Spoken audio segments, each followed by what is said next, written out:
Welcome, everyone. Thank you for joining us here for our information session all about Fielding Graduate University's Postdoctoral Certificate of Respecialization in Clinical Psychology program.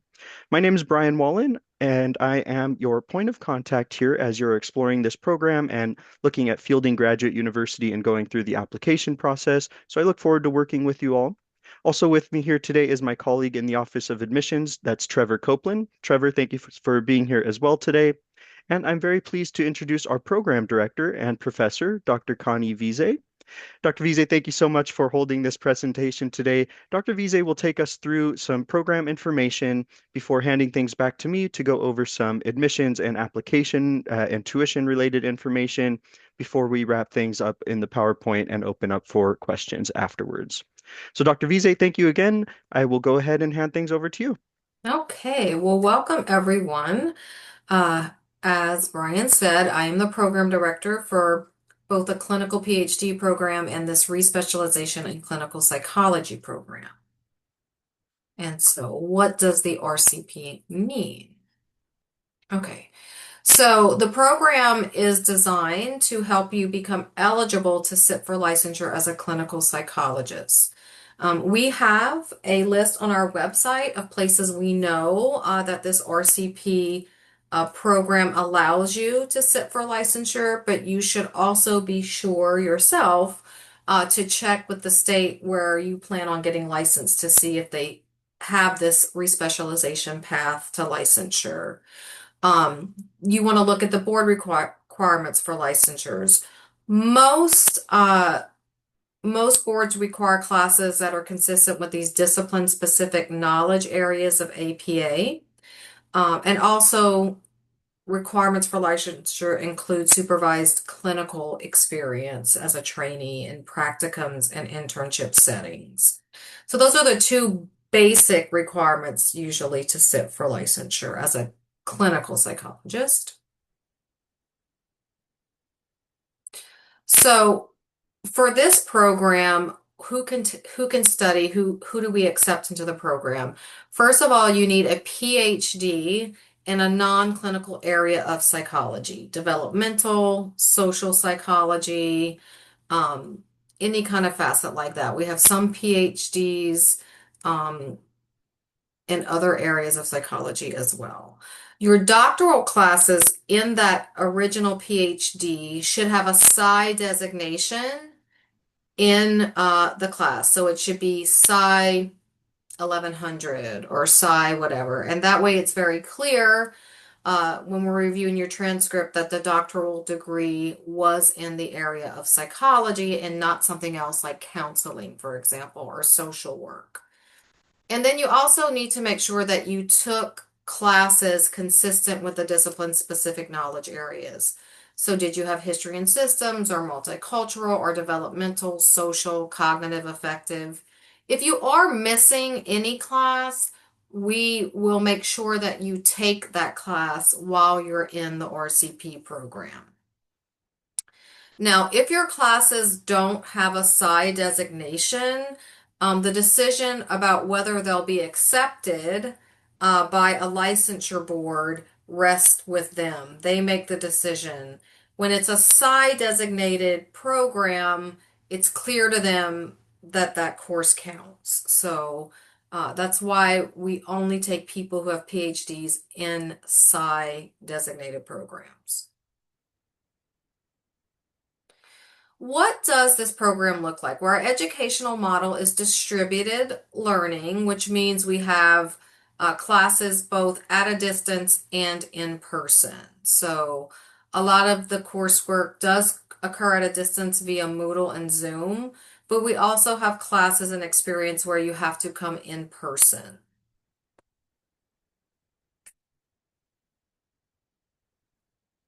I'm missing some. So we do have one residential session each term. So fielding is based on a 3-term year-long model. When you come into fielding, it will start in the fall. Our academic year starts in September and ends the following August. We have a term from September to December. Our term just ended on December 14th. We'll have a spring term, which starts January 5th and ends around the beginning of May. And we have a summer term, which starts around the end of May and ends around the end of August. Within each of those terms, we have a week-long residential session. So this fall, we had a week-long session in Cincinnati in November.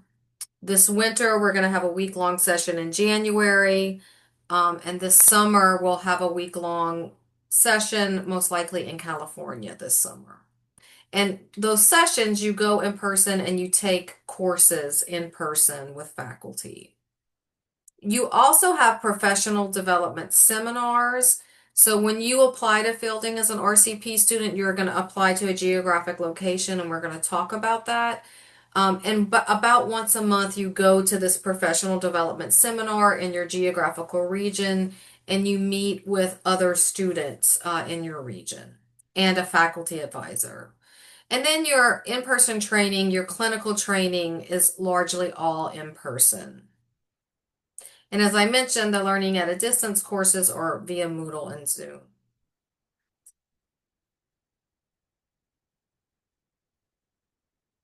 Oh, did I miss something? Okay, now here we go.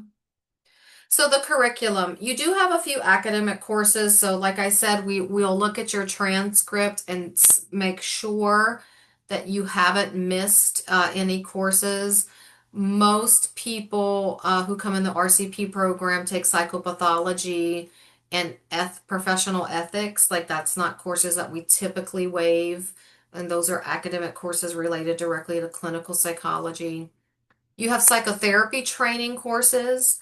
At Fielding, you do choose to specialize in one of the three major theoretical orientations, psychodynamic or cognitive behavioral or humanistic existential. And so we have courses in those areas. We have psychological assessment courses. We have a lot of courses in intellectual assessment, personality assessment. And we have clinical training where you will be supervised by a doctoral level psychologist in clinics, hospitals, etc. Your practicum, which you complete before internship, you have to complete 1,520 hours of practicum. This prepares you to be an applicant for internship, and most internships are a full year of training. So 2,000 hours. APIC.org has a list of internships that may be available in your area. And then you have to take any additional classes to meet state licensing requirements. So for example, California, for example, has specific courses that are not necessarily a part of our curriculum. Like you have to have so many hours in substance use training in California, for example. Okay, and then we have academic courses related to clinical and psychotherapy. Uh, let me go back. Okay. We do have a new student orientation, so that is an in-person experience right at the very beginning of your program. You have to travel with the whole incoming cohort of students to do 5 days of in-person training to ensure your success in the program. We have classes in like I said, psychopathology, legal and ethical issues. You will have introduction to psychotherapy theory and a practice-based seminar. You will have to take one of the theories courses in psychodynamic, cognitive behavioral, or humanistic existential. You will have to take a psychometric theories course unless you completed it already. We do have some people who have completed that. Multicultural psychotherapy, research in psychotherapy, and consultation and supervision. And these are your assessment courses. You will have a basic course in clinical interviewing. You'll do, like I said, cognitive assessment, objective assessment, projective assessment, cognitive behavioral assessment, and then we also have an integrated assessment course where you will ensure that you can conduct and write up an integrated assessment report. These are our psychotherapy training courses. We call them practicum case seminar, and that's a series where you take 4 terms where you really delve into a theoretical orientation using your experiences from your practicum. So if you're cognitive behavioral and you're in a practicum, you'll bring your experiences and cases from practicum to a cognitive behavioral faculty, and they will teach you techniques and the theoretical orientation and really how to practice from that orientation. You'll do training days in these specific orientations, and you will have to make case presentations. You have to present a minimum of 5 cases across these 4 terms and observe 5 other cases of your colleagues. We have a comprehensive exam that you have to take, and we have a writing for internship application. So we want to ensure that you're going to be a good internship applicant. Okay, so your clinical training is 1,520 hours of clinical practicum, and you begin that in the summer of your first year. You complete that where you live. Hopefully, you can find a practicum near you and under supervision of a licensed psychologist. And then in the fall of year 3 or 4, you may need to move or travel. You apply for internship through the APIC match. We do have optional concentrations and electives that RCP students can also choose to take, and these are listed here.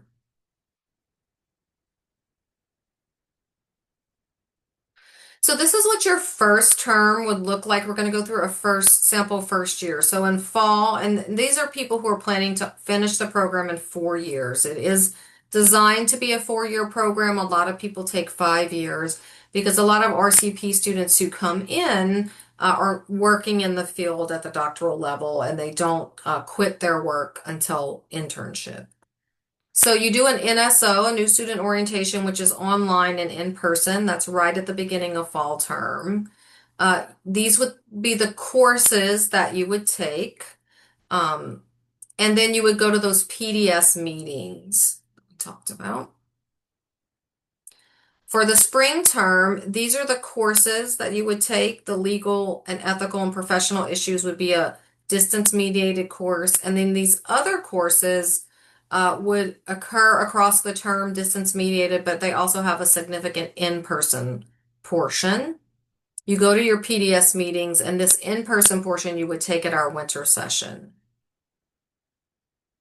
And then finally, in summer, you would choose your theories course. You could take multicultural psychology, and again, take some more assessment courses if you went to the summer session. And hopefully, in the summer, you have started your clinical practicum.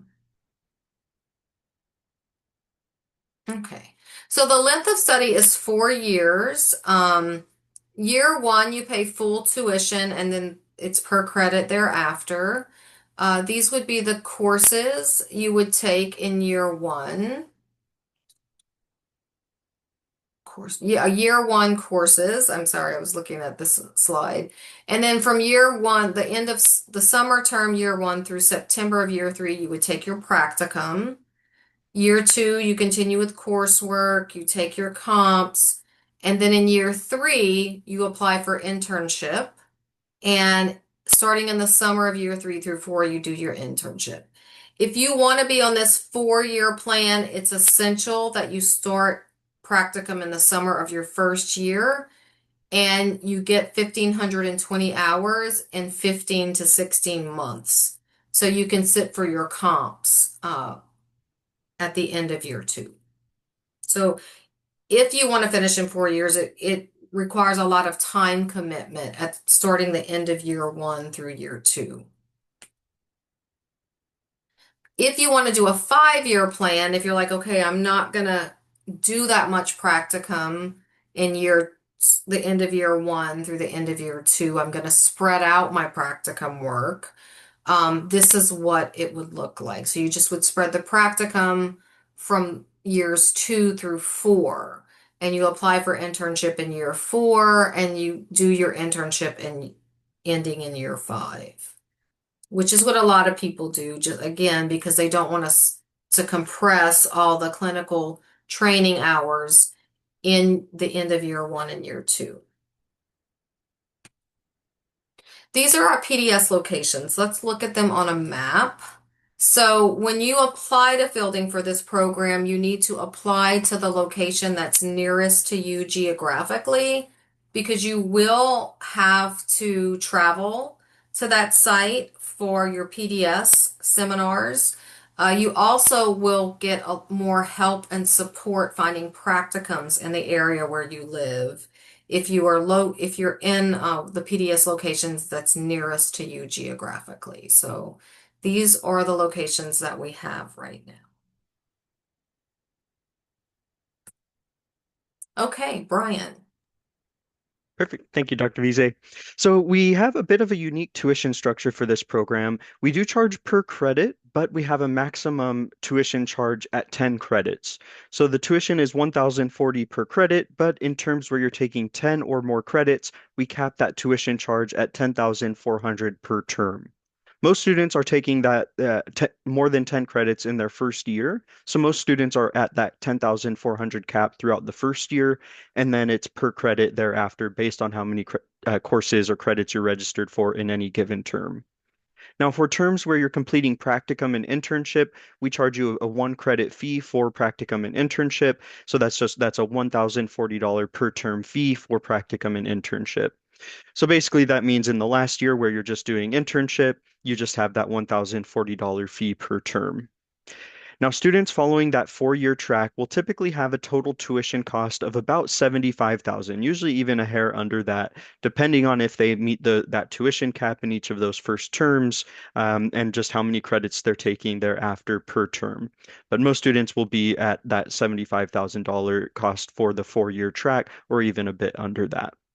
Now, that is based on our current tuition rates and based on a 4-year track to completion. Students who do take a bit more time in the program will, of course, have a little bit more cost. And this program is also fully eligible for federal financial aid as well. So if you wanted to use financial aid, that is an option for you too.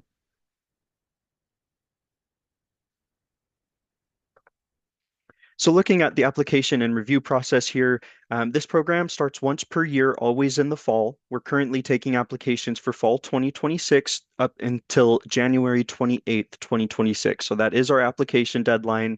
And we review applications all as a batch after we pass that application deadline. So as long as you complete your application by January 28th, your application will be reviewed. And we break the review process down into a few stages.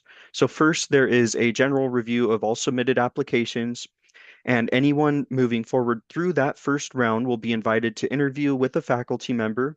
Interviews are done through Zoom and done with the faculty member who runs your professional development seminar location. Interviews are usually scheduled pretty quickly after those first round notifications are sent out. And then after all interviews are completed, final decisions are typically made in mid-April. Now, the first round notifications are typically sent out around mid-March and through early April. So interviews also take place in that same time period, usually from mid-March to early April. And then final decisions are sent out usually in the middle of April. Now, I want to highlight that also that all notifications are sent out by email to the email that you use to start your application. And all applicants will receive a notification regardless of the nature of the decision. And the timing for when decisions are sent out don't correlate with the nature of the decision. So basically, applicants are receiving decisions of all nature all throughout those review windows. And switching focus a little bit more here to the application itself. The application is done entirely online and it isn't timed, so you can log in and out of the application portal as needed up to that January 28th deadline. So if you'd like to get started, take a look at the prompts and things like that, you can do that and then log back out to work on your materials and then upload them when you're ready to submit by January 28th.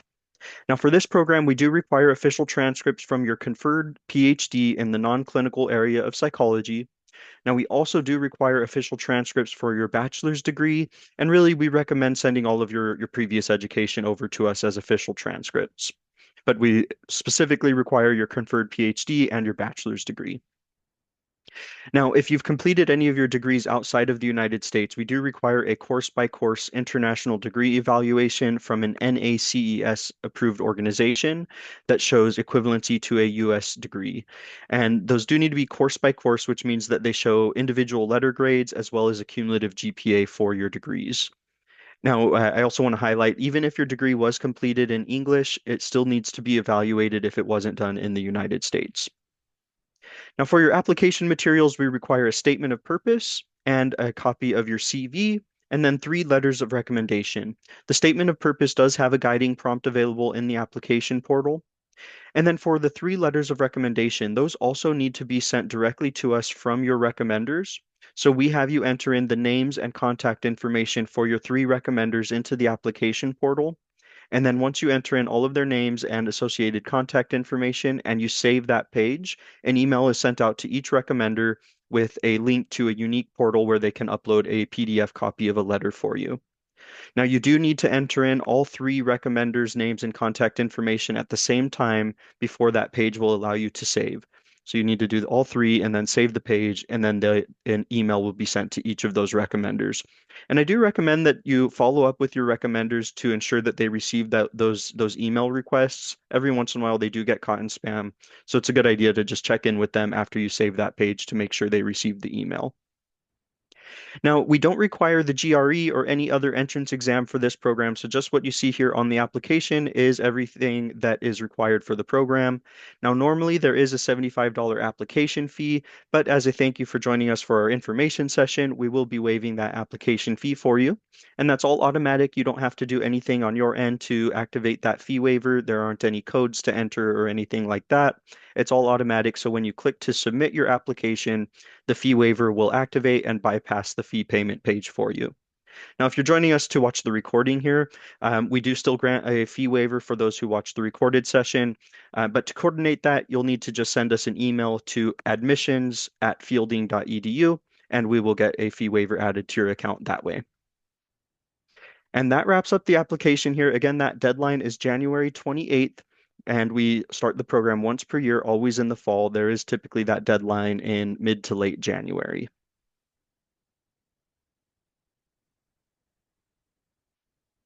And that wraps up our PowerPoint here. So we do have some contact information for you here on the slide. And with that, we'll go ahead and stop the recording here and get things opened up for questions.